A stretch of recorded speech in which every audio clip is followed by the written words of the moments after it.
आपको पता है कि प्रधानमंत्री नरेंद्र मोदी का पश्चिम बंगाल के रानाघाट में 3,200 करोड़ की राष्ट्रीय राजमार्ग योजनाओं का उद्घाटन और शिलान्यास केवल एक बुनियादी ढांचा कार्यक्रम नहीं है। जैसे ही प्रधानमंत्री की इस कार्यक्रम की घोषणा हुई तो अपोजिशन ने उसे क्या बोला, चुनावी गणित। भाई चुनाव तो होता रहेगा, आज बिहार में हुआ, कल बंगाल में होगा, यूपी में होगा, असम में होगा, तो उसमें क्या सरकार अपना प्रोजेक्ट भी बंद कर देगा, उद्घाटन बंद कर देगा, उस राज्य में विकास बंद कर देगा? क्या चाहते हैं अपोजिशन?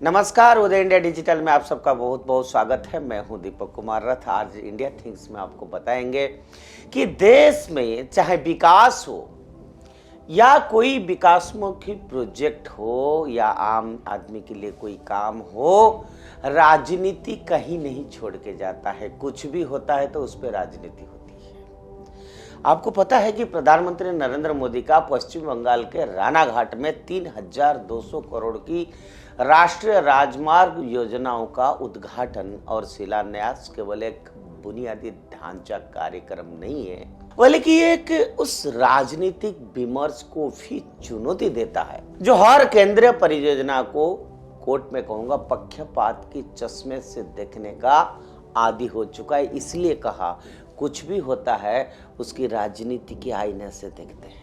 एक आदत बन चुका है हर चीज को क्रिटिसाइज करना, चाहे अच्छा हो चाहे बुरा हो, चाहे डिबेट हो पार्लियामेंट में अच्छा, चाहे क्वेश्चन आवर हो, कुछ भी हो विरोध करो। मुझे समझ की बाहर है मेरा कि हर चीज को विरोध करना क्या अपोजिशन का काम ही होता है? हर चीज को विरोध करना। जैसे ही प्रधानमंत्री की इस कार्यक्रम की घोषणा हुई तो अपोजिशन ने उसे क्या बोला, चुनावी गणित, राजनीतिक संदेश, और इतना ही नहीं, राज्य सरकार की अनदेखी से उसको जोड़ दिए। लेकिन अगर हम लोग तथ्यों को एक बार फिर से बताएंगे कि केंद्र की विकास परियोजनाएं पार्टी नहीं जरूरत देखती है। भाई चुनाव तो होता रहेगा, आज बिहार में हुआ, कल बंगाल में होगा, यूपी में होगा, असम में होगा, तो उसमें क्या सरकार अपना प्रोजेक्ट भी बंद कर देगा, उद्घाटन बंद कर देगा, उस राज्य में विकास बंद कर देगा? क्या चाहते हैं अपोजिशन? क्या अपोजिशन का काम है कि जनता का शोर को सामने रखना, जनता की अधिकार को उजागर करना? क्या जनता बोल रहा है कि ऐसे जहां जहां चुनाव है वहां कोई विकास की जो डेवलपमेंट प्रोजेक्ट्स है उसको इनाग्रेशन मत करो? क्या जनता ने ये बोला है अपोजिशन को? तो सड़कों जो बिल्कुल भी, वो तो वोट नहीं पूछती है, सड़कों तो आम जनता के लिए चाहिए, आज के लिए नहीं। एक बार बन गया तो वो कमिंग जनरेशन्स के लिए भी चाहिए, किसान के लिए चाहिए, बिजनेस के लिए चाहिए, इंडस्ट्री के लिए चाहिए। तो सड़कें बनाए नहीं बनाए वो भी पूछ के करें, उसको भी चुनाव के साथ जोड़े, सड़कों को भी। नेशनल हाईवे किसी एक राज्य या सरकार की संपत्ति नहीं होते हैं, यह हमको समझना पड़ेगा। हमें यह भी समझना पड़ेगा कि देश की आर्थिक धमनियां होते हैं सड़कें, जिनका उद्देश्य क्या है? लोगों, बाजारों, अफसरों को जोड़ना है। अब पश्चिम बंगाल की भौगोलिक रूप से पूर्वोत्तर भारत का प्रवेश द्वार है, गेटवे टू ईस्ट। यहां की सड़क कनेक्टिविटी केवल बंगाल के लिए नहीं बनता है, बल्कि आसाम, त्रिपुरा, मेघालय और पूरे कहो तो नॉर्थ ईस्ट के लिए एक रणनीतिक महत्व रखती है, स्ट्रेटेजिक है। रानाघाट जैसे जगह पर हाईवे परियोजना में निवेश का अर्थ है तेज लॉजिस्टिक्स, कम परिवहन लागत, औद्योगिक संभावनाओं उसका विस्तार करना और बॉर्डर एरियाज में आर्थिक गतिविधियों को गति देना। इससे भला किसी पार्टी विशेष के चश्मे से देखना विकास के मूल विचार के साथ अन्याय है। इसलिए मैंने कहा कि हर चीज को अपोज करना अपोजिशन का काम नहीं होनी चाहिए, चाहे वो नेशनल पार्टी हो, रीजनल पार्टी हो या जो भी हो। भाई अपोजिशन का आरोप है कि केंद्र सरकार जो है अपनों को तरजीह देती है, लेकिन आंकड़े इस नैरेटिव को बार बार झुठलाते हैं। अब केरल, तमिलनाडु, तेलंगाना, पश्चिम बंगाल जैसे राज्यों में जहां केंद्र में सत्तारूढ़ दल की सरकार नहीं है, वहां नेशनल हाईवे, रेलवे, बंदरगाह या ऊर्जा परियोजना में बीते वर्षों में बड़े पैमाने पर केंद्र सरकार ने इन्वेस्ट किया है। और ये सच है कि राज्य और केंद्र की राजनीतिक रिश्ते में कई बार तलक रहे हैं, लेकिन इसके बावजूद परियोजनाएं कभी नहीं रुकी है, वैमातृ भावना कभी नहीं रहा है। खास करके 14 के बाद नरेंद्र मोदी की सरकार, राज्य में सरकार किसी का हो, किसी पार्टी का हो, विकास की योजनाएं कभी नहीं ठप हुई है। ये संघीय ढांचे की परिपक्वता है, इसको अपोजिशन को समझना पड़ेगा। और यही उस आरोपों का सबसे मजबूत जवाब भी है अपोजिशन के लिए।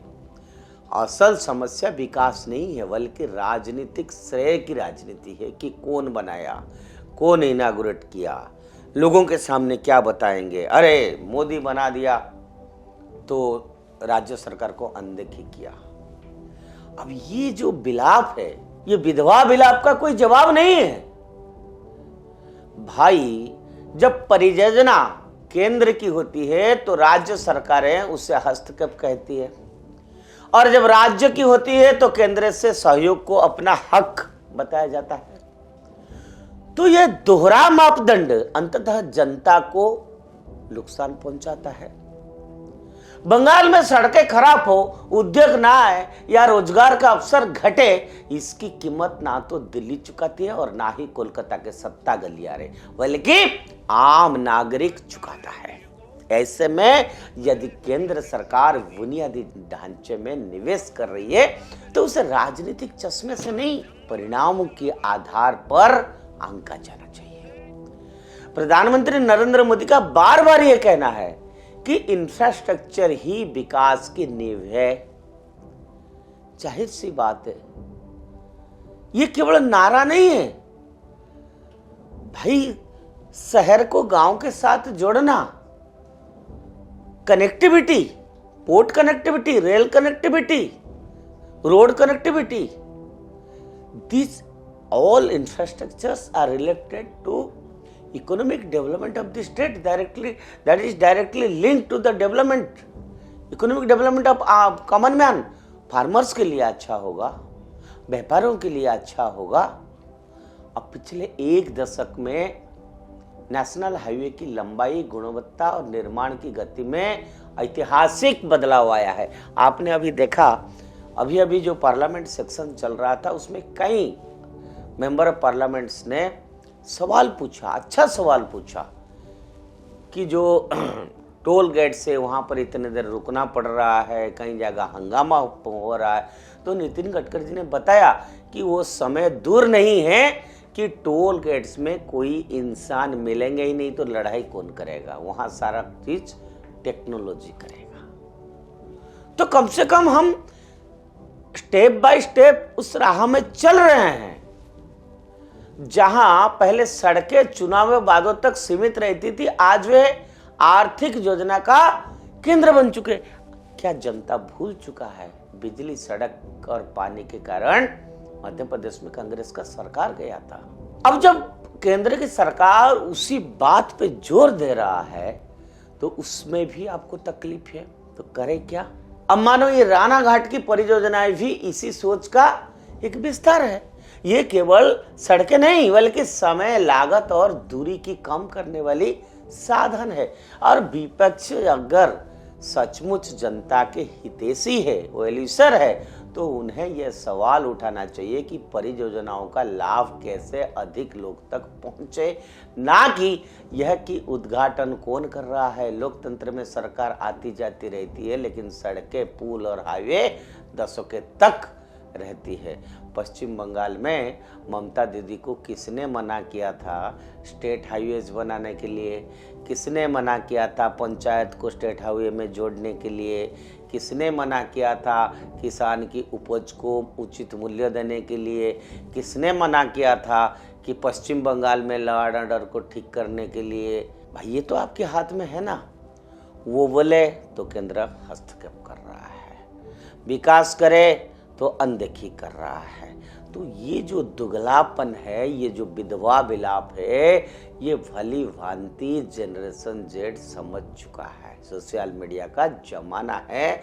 लोग जब गांव में शाम को चाय के खट्टी पे बैठते हैं ना, चाय पीते हैं, लोग वहां पर पार्लियामेंट में जो चर्चा नहीं होता है, लोग वो बातें वहां चर्चा कर लेते हैं। लोगों को सब पता है, अगली पीढ़ियों की जरूरतें पूरे करते हैं, ना कि अगले चुनाव की।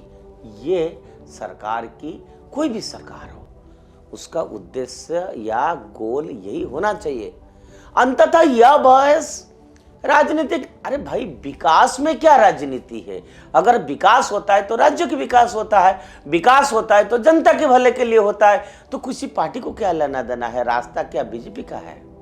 रास्ता तो सरकार की है ना। जो रास्ता बनेगा क्या उसको बीजेपी यूज करेगा, आम जनता नहीं यूज करेगा। तो यहां पर फर्क क्या है? फर्क है कि दृष्टिकोण की, आप किस चश्मे में उसको सोचते हैं, देखते हैं, बयानबाजी करते हैं। क्या हम विकास को शून्य राशि का खेल मानेंगे, जहां एक की जीत दूसरे की हार हो, या फिर इसे राष्ट्रीय प्राथमिकता समझेंगे, जहां केंद्र और राज्य मतभेदों के बावजूद जनता के लिए काम करें? रानाघाट की सड़कों पर जब वाहन दौड़ेंगे तो वे ये नहीं पूछेंगे कि सरकार किसकी थी, वे केवल यही साबित करेंगे कि विकास का रास्ता राजनीति से ऊपर होते हैं और होना भी चाहिए। मित्रों, और मैं अपना दर्शकों को बताना चाहता हूं, आप इस बात को समझिए। ये लोग तो राजनीति कर रहे हैं, इनका काम है एक दूसरे के ऊपर काद फेंकना, एक दूसरे को बदनाम करना। लेकिन भगवान ने आपको उत्तम मस्तिष्क दिया है, सोचने का समझ आपके पास सबसे ज्यादा है।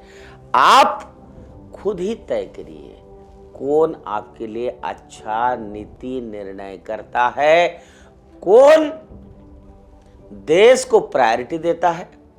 हम पहले भी बोले हैं कि राजनीति सेवा का माध्यम है, लेकिन आज ये बात कहने के कुछ तो रीजनल पार्टी जैसे हो गए हैं आज कि ऐसे बात करने के लिए शर्म भी आता है। सेवा और राजनीति कभी कभी लगता है यह दोनों विपरीत दिशा में चला गया।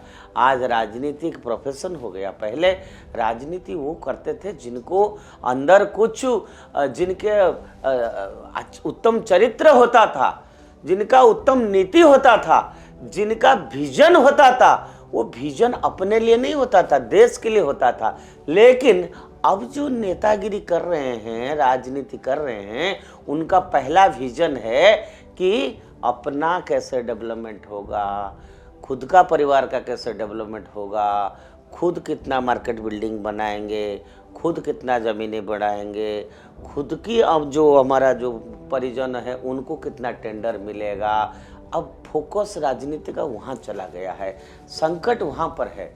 इसलिए मैं अपना दर्शकों को कहूँगा कि आप तय करिए, आप सरकार बनाइए, किसी के बहकाव में ना आके।